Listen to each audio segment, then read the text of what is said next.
আপনি যে ফোন দিয়ে কয় ওই যে সরকারের যে ইয়েগুলো ভাঙচুর হইছে মেট্রো রেল এগুলা নিয়ে একটা ভিডিও বানাইতে হইব।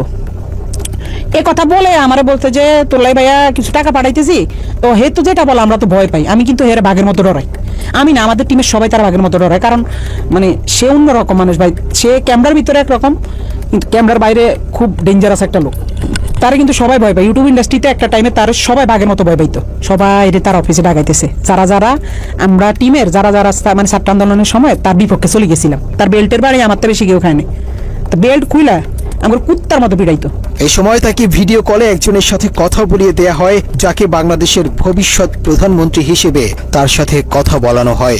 2-3 মাস পরে হয়তো বা তার মাথাটা আবার ঢুকছে যে রাই কি কারো লগে আবার কিছু কইয়া লাইনি। হ্যাঁ, রাইটা আবার একটু দমক দিতে হইব। কেমনি বড় একটা নেতার সামনে হয়তো ফোন দিলে আমি একটু ডরাই যাই। আমি তো ডরাইলে আসলে আমি কিন্তু ভয় পাই। তো হঠাৎ একদিন রাইতে আমি নোয়াখালী 10:30 11টার দিকে হঠাৎ একটা ভিডিও কল। তো ওই দেখে দিয়ে তো আবার তলপেটে কামড় দিয়েছে। আল্লাহ এতদিন পর হঠাৎ কল দিয়ে আবার কি জানি কি কয়।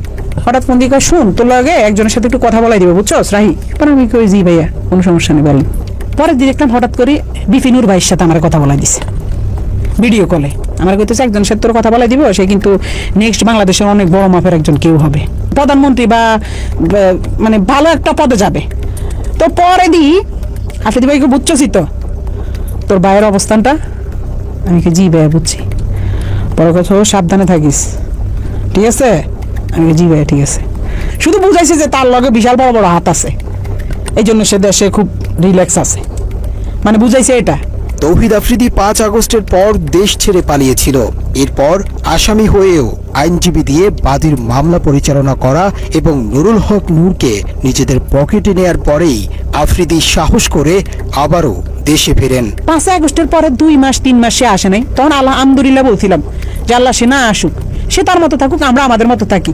আমরাও তার কাছে যাইতাম চাই না, সেও আমার কাছে না আসুক। যে মানুষ 5 আগস্টের পরে আইসা দেশে স্টে করছে, সুন্দরভাবে থাকছে, আল্লাহ তো আপনার সুযোগ দিছে, কিন্তু না, আপনার ভিতরে তো ওই মনুষ্যত্ব না। আপনি শুধু রিভেঞ্জ, কারে কারে ধরবেন, কারে কারে মারবেন, কারে কারে কি করবেন।